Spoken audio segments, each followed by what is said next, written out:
എടാ മക്കളെ, സപ്ലിമെൻ്ററി അലോട്ട്മെൻറ്റിലൂടെ അഡ്മിഷന് വെയിറ്റ് ചെയ്തിരിക്കുന്ന വിദ്യാർത്ഥികൾക്ക് വേണ്ടി എക്സ്ക്ലൂസീവായി ചെയ്യുന്നൊരു കണ്ടന്റാണിത്. നിങ്ങൾക്ക് എല്ലാവർക്കും അഡ്മിഷൻ കിട്ടുമോ, സപ്ലിമെൻ്ററി അലോട്ട്മെൻറ്റിലൂടെ അഡ്മിഷൻ കിട്ടുമോ, ഇഷ്ടപ്പെട്ട കോഴ്സ് കിട്ടുമോ എന്നുള്ള ആശങ്കകളൊക്കെ ഉണ്ടല്ലേ. ഇതൊക്കെ നമ്മളോട് പങ്കുവെക്കുന്നുമുണ്ട്. സോ ഇതെല്ലാം മനസ്സിലാക്കിക്കൊണ്ട് നിങ്ങൾക്ക് അഡ്മിഷൻ കിട്ടുവാനുള്ള സാധ്യതകൾ എന്തൊക്കെയാണ്, എങ്ങനെയൊക്കെയാണ്, എത്ര സീറ്റ് വരെ വേക്കൻ്റ് ആയിട്ടുണ്ട് എന്ന് വളരെ കൃത്യമായിട്ട് നമ്മൾ ഈ വീഡിയോയിലൂടെ പറഞ്ഞു പോകുന്നുണ്ട്. അപ്പം നിങ്ങൾ ചെയ്യേണ്ടത്, നിങ്ങൾക്ക് കൃത്യമായിട്ടൊരു ഐഡിയ കിട്ടണമെങ്കിൽ നിങ്ങൾ ഈ വീഡിയോ മുഴുവനായി കാണണം. നിങ്ങളുടെ എല്ലാ സംശയങ്ങൾക്കും എങ്ങനെയാണ് സീറ്റ് വേക്കൻ്റ് ആയിട്ട് വരുന്നത്, എങ്ങനെയാണ് നമ്മൾ അപ്ലൈ ചെയ്യേണ്ടതെന്നൊക്കെ വളരെ കൃത്യമായിട്ട് നമ്മൾ പറയുന്നുണ്ട്. ഓൾറെഡി നമ്മൾ 2-3 വീഡിയോസ് ഇതുമായി ബന്ധപ്പെട്ട് ചെയ്തിട്ടുമുണ്ട്.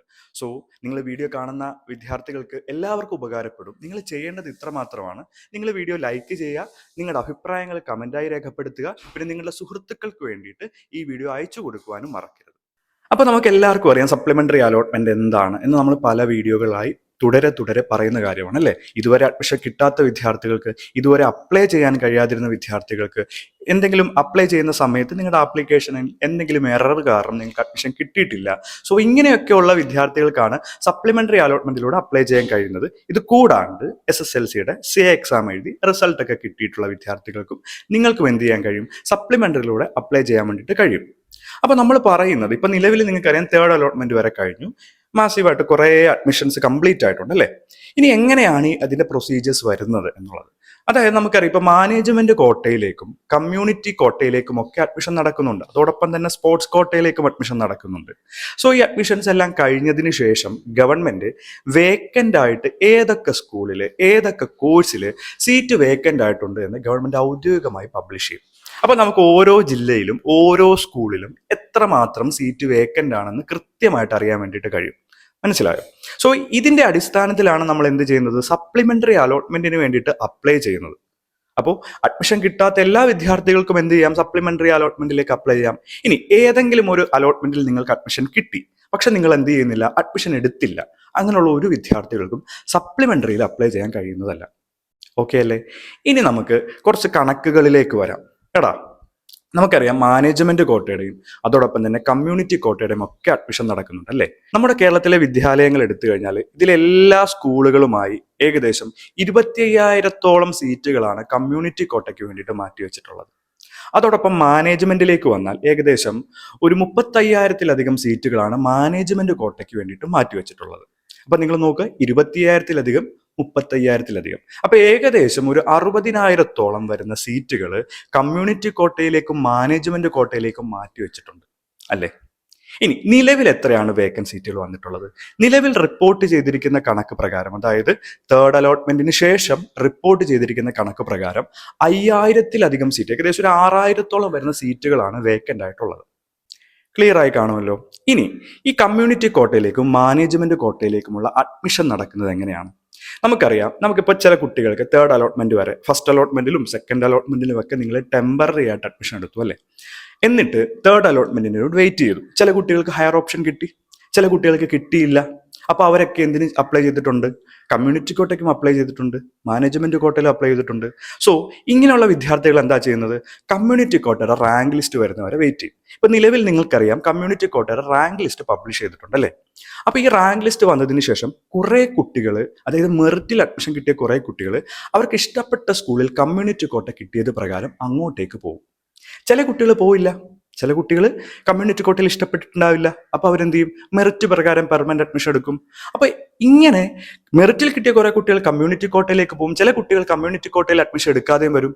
ഓക്കെ അല്ലേ? അപ്പൊ ഏകദേശം ഒരു 25,000 വരുന്ന സീറ്റുകൾ നമുക്ക് വേക്കൻ്റ് ആയിട്ട് വരും. കാരണം മെറിറ്റ് കോട്ടയിൽ നിന്ന് കമ്മ്യൂണിറ്റി കോട്ടയിലേക്ക് പോയൊക്കെ കഴിയുമ്പോൾ മെറിറ്റ് കോട്ടയിലെ സീറ്റ് വേക്കൻ്റ് ആയിട്ട് അവർ വരും. ക്ലിയർ ആയോ? ഇതുപോലെ തന്നെ മാനേജ്മെന്റ് കോട്ട, മാനേജ്മെന്റ് കോട്ടയിലേക്ക് അഡ്മിഷൻ എടുക്കുന്നത് മെറിറ്റിൽ കിട്ടിയ കുട്ടികളായിരിക്കില്ല.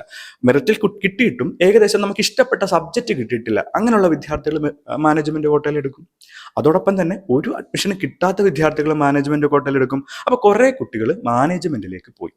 അപ്പൊ ഇതിൽ നിന്ന് നമുക്ക് മനസ്സിലാവുന്നത് എന്താ, ഈ അഡ്മിഷൻസുകളെല്ലാം കംപ്ലീറ്റ് ആയതിനു ശേഷം ഈ കമ്മ്യൂണിറ്റി കോട്ടയിലേക്ക് പോയിക്കുമ്പോൾ മെറിറ്റ് കോട്ടയുടെ സീറ്റ് വേക്കൻ്റ് ആവും. അതുപോലെ ഇഷ്ടപ്പെടാത്ത സീറ്റ് കിട്ടുകയാണെങ്കിൽ കുട്ടികൾ എങ്ങോട്ടേക്ക് പോകും, മാനേജ്മെന്റ് കോട്ടയിലേക്ക് പോകും. അപ്പോഴും മെറിറ്റ് കോട്ടയിൽ അഡ്മിഷൻ കിട്ടിയിട്ടുള്ള മെറിറ്റ് കോട്ടയിൽ സീറ്റ് വേക്കൻ്റ് ആവുന്നുണ്ട്, അതിൽ അഡ്മിഷൻ കിട്ടിയിട്ടുള്ള വിദ്യാർത്ഥികൾ എടുക്കാതെ വരുമ്പോൾ അപ്പോഴും സീറ്റ് വേക്കൻ്റ് ആവും. അപ്പോൾ ഇത് പ്രകാരം അഡ്മിഷൻ എടുക്കാത്ത സീറ്റുകൾ ഏകദേശം ഒരു 50,000 അടുത്തേക്ക് വരുമെന്നുള്ളതാണ്. പിന്നെ നമുക്ക് വേക്കൻ്റ് ആയിട്ട് ഓൾറെഡി റിപ്പോർട്ട് ചെയ്തിട്ടുള്ള ഏകദേശം 6000-ഓളം വരുന്ന സീറ്റുകൾ. അപ്പം നിങ്ങൾക്കൊരു ധാരണ കിട്ടിയിട്ടുണ്ടല്ലേ. ഇനി നമുക്കറിയാം, നിലവിൽ മലപ്പുറം ജില്ലകൾ അല്ലെങ്കിൽ കോഴിക്കോട്, കാസർഗോഡ്, കണ്ണൂർ ജില്ലകളിലൊക്കെ വേക്കൻറ്റ് സീറ്റുകളുടെ അളവ് വളരെ കുറവാണ്. അപ്പോൾ ഗവൺമെൻറ് ആയിട്ട് ഇപ്പോൾ അഡീഷണൽ ബാച്ചുകൾ അലോട്ട് ചെയ്തിട്ടുണ്ട്. അപ്പോൾ അത് 120 ബാച്ചുകളാണ് അലോട്ട് ചെയ്ത് കൊടുത്തിട്ടുള്ളത്. പക്ഷെ ഒരു ബാച്ചിൽ എത്ര കുട്ടികളുണ്ടെന്ന് ഇതുവരെ പറഞ്ഞിട്ടില്ല. അപ്പോൾ ഒരു ബാച്ചിൽ 60 കുട്ടികളാണെങ്കിൽ ഏകദേശം എത്ര സീറ്റ് വരും? 7000-ഓളം വരുന്ന സീറ്റുകൾ വരും അല്ലേ. 50 കുട്ടികളാണെങ്കിൽ ഏകദേശം ഒരു 5000-ഓളം വരുന്ന സീറ്റുകൾ അങ്ങനെ വരും. സോ ഇതെല്ലാം കൂടെ ഒരു കൺസോളിഡേറ്റ് ചെയ്ത് കഴിയുമ്പോൾ നിങ്ങൾക്കൊരു 50,000-ലധികം സീറ്റുകൾ ഈ പറഞ്ഞ സപ്ലിമെന്ററി അലോട്ട്മെന്റ് പ്രകാരം വേക്കൻ്റ് ആയിട്ട് വരും. അപ്പൊ നോക്കൂ, ഏകദേശം 1,00,000-ഓളം വരുന്ന കുട്ടികൾക്ക് ഇനി അഡ്മിഷൻ കിട്ടാനുണ്ട്. അപ്പൊ അതിൽ പകുതിയിൽ കൂടുതൽ കുട്ടികൾക്ക് സപ്ലിമെന്ററി അലോട്ട്മെന്റ് വഴിയിട്ട് തീർച്ചയായിട്ടും അഡ്മിഷൻ കിട്ടും. അപ്പൊ നിങ്ങൾ അഡ്മിഷൻ കിട്ടാത്ത വിദ്യാർത്ഥികൾ എന്താ ചെയ്യേണ്ടത്? നിങ്ങൾ മാക്സിമം സ്കൂളിലേക്ക്, മാക്സിമം സബ്ജക്റ്റുകളിലേക്ക് അപ്ലൈ ചെയ്യാന്നുള്ളതാണ്. അതാണ് നമ്മൾ ചെയ്യേണ്ട ആദ്യത്തെ കാര്യം. ഇനി സയൻസ് ബാച്ച് മാർക്ക് കുറഞ്ഞിട്ടുള്ള അത്യാവശ്യം മാർക്ക് കുറവാണ്, നിങ്ങൾക്ക് തന്നെ മനസ്സിലാവുമല്ലോ. അപ്പൊ അങ്ങനെയുള്ള കുട്ടികൾക്ക് സയൻസിൽ കിട്ടാൻ ചാൻസ് വളരെ കുറവാണ്. എങ്ങനെ? അത്രയ്ക്ക് മാർക്ക് കുറഞ്ഞിട്ടുള്ള വിദ്യാർത്ഥികൾ. അപ്പൊ നിങ്ങൾ നോക്കേണ്ടത്, നിങ്ങൾ ഹ്യൂമാനിറ്റീസിലേക്കും കൊമേഴ്സിലേക്കും അപ്ലൈ ചെയ്യാം. ഇനി ഇപ്പൊ അഡീഷണൽ ബാച്ചുകൾ നമുക്ക് അലോട്ട് ചെയ്തിട്ടുണ്ടെന്ന് പറഞ്ഞിട്ടില്ലേ. ഈ അഡീഷണൽ ബാച്ചുകളിൽ ഭൂരിഭാഗവും കൊമേഴ്സും ഹ്യൂമാനിറ്റീസിലേക്കുമായിരിക്കും. കാരണം സയൻസ് ബാച്ച് എന്ന് പറയുമ്പോൾ നിങ്ങൾക്ക് ലാബ് സൗകര്യങ്ങൾ വേണ്ടതായിട്ടുണ്ട്. അപ്പൊ ഇത്രയും കുട്ടികൾക്ക് അഡീഷണൽ ബാച്ച് അനുവദിച്ചു കഴിഞ്ഞാൽ ഇത്രയും കുട്ടികൾക്ക് ലാബ് ചെയ്യാനുള്ള സൗകര്യമുള്ള സ്കൂളുകളുടെ എണ്ണം വളരെ കുറവാണ്. സോ അഡീഷണൽ ബാച്ചുകൾ കൂടുതലായിട്ട് വരുന്നത് കൊമേഴ്സിലും ഹ്യൂമാനിറ്റീസിലുമായിരിക്കും. അപ്പോൾ കൊമേഴ്സിലും ഹ്യൂമാനിറ്റീസിലും നിങ്ങൾക്ക് അഡ്മിഷൻ കിട്ടാനുള്ള ചാൻസ് വളരെ കൂടുതലാണ്. അപ്പൊ നിങ്ങൾ എന്ത് ചെയ്യണം? ആ സബ്ജക്റ്റിലേക്ക് ചെയ്യണം. ചില കുട്ടികൾക്ക് മാനസികമായിട്ട് ഈ സബ്ജക്റ്റിനോട് പൊരുത്തപ്പെടാൻ കഴിഞ്ഞെന്ന് വരില്ല.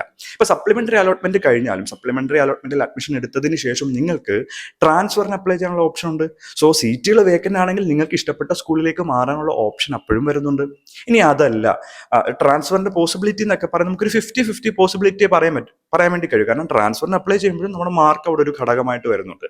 സോ ഇനി അതല്ല, നമുക്ക് ഈ എങ്ങനെയെങ്കിലും അഡ്മിഷൻ കിട്ടിയാൽ മതി എന്ന് വിചാരിക്കുന്ന വിദ്യാർത്ഥികൾ എന്താ ചെയ്യേണ്ടത്?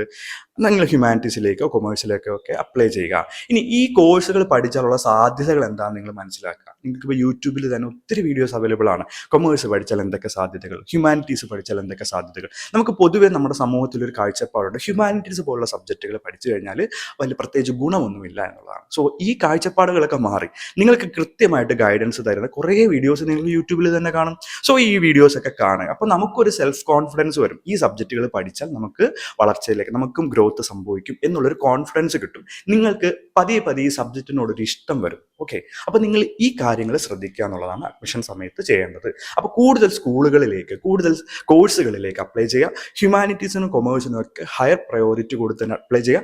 സയൻസിന് നിങ്ങൾക്ക് അപ്ലൈ ചെയ്യാം കേട്ടോ. സയൻസിന് അപ്ലൈ ചെയ്യാൻ കഴിയില്ല എന്നൊന്നുമല്ല, നിങ്ങൾക്ക് വേക്കൻറ്റ് സീറ്റ് വരുന്ന എല്ലാ സ്കൂളുകളിലേക്ക് അപ്ലൈ ചെയ്യാം. ഇപ്പൊ നിലവിൽ ഫുൾ A+ കിട്ടിയിട്ടുള്ള കുട്ടികൾ, 9 A+ കിട്ടിയിട്ടുള്ള കുട്ടികൾക്ക് ഒന്നും അഡ്മിഷൻ കിട്ടാത്ത ഒത്തിരി വിദ്യാർത്ഥികളുണ്ട്. സോ നിങ്ങൾക്ക് എല്ലാ അഡ്മിഷൻ കിട്ടും, അത് ആ ഒരു ഉറപ്പാണ് ഞാൻ ഈ വീഡിയോയിലൂടെ തരുന്നത്. കാരണം വേക്കൻ്റ് ആയിട്ട് സീറ്റുകൾ വരും. ആ വേക്കൻറ്റ് സീറ്റുകളിലേക്കൊക്കെ അഡ്മിഷൻ നടക്കും. അതാണ് നിങ്ങളോട് കൃത്യമായിട്ട് എനിക്ക് പറയാൻ വേണ്ടിയിട്ടുള്ളത്. സോ വിഷമിച്ചിരിക്കുന്ന മക്കളെല്ലാം ഈ വിഷമങ്ങളൊക്കെ മാറ്റിയാക്കി നല്ല എനർജറ്റിക് ആയിട്ടിരിക്കും. നിങ്ങൾക്ക് അഡ്മിഷൻ പ്രൊസീജിയർ ഏകദേശം ഒരു ജൂലൈ 10 ശേഷം മാത്രമേ സ്റ്റാർട്ട് ചെയ്യൂ. കാരണം കമ്മ്യൂണിറ്റി കോട്ടയുടെ, മാനേജ്മെന്റ് കോട്ടയുടെ ഒക്കെ അഡ്മിഷൻ ജൂലൈ 10 വരെ നീട്ടിയിട്ടുണ്ട്. സോ അതിന് ശേഷമായിരിക്കും വേക്കൻറ്റ് ലിസ്റ്റ് ഇടുക, സപ്ലിമെന്ററി അലോട്ട്മെന്റിന്റെ അഡ്മിഷൻ നടക്കുക. സോ എല്ലാവർക്കും ക്ലിയർ ആയെന്ന് വിചാരിക്കുന്നു. വീഡിയോ കണ്ടവരടാ, നിങ്ങളുടെ സപ്പോർട്ട് ഉണ്ടെങ്കിൽ മാത്രമേ നമുക്ക് ഇനി അടുത്ത വീഡിയോ ഇടാനുള്ള ഒരു ഊർജ്ജം ഉണ്ടാവും. സോ എല്ലാവരും കമന്റ് ചെയ്യുക, എല്ലാവരും ലൈക്ക് ചെയ്യുക, നിങ്ങളുടെ ഫ്രണ്ട്സിനൊക്കെ പേരൻസിനൊക്കെ അയച്ചു കൊടുക്കുക. അവരെല്ലാം ഈ വീഡിയോ കാണുമ്പോൾ അവർക്കൊരു ക്ലാരിറ്റി കിട്ടും, ഒരു സമാധാനമൊക്കെ കിട്ടും കേട്ടോ. അപ്പോൾ ബൈ.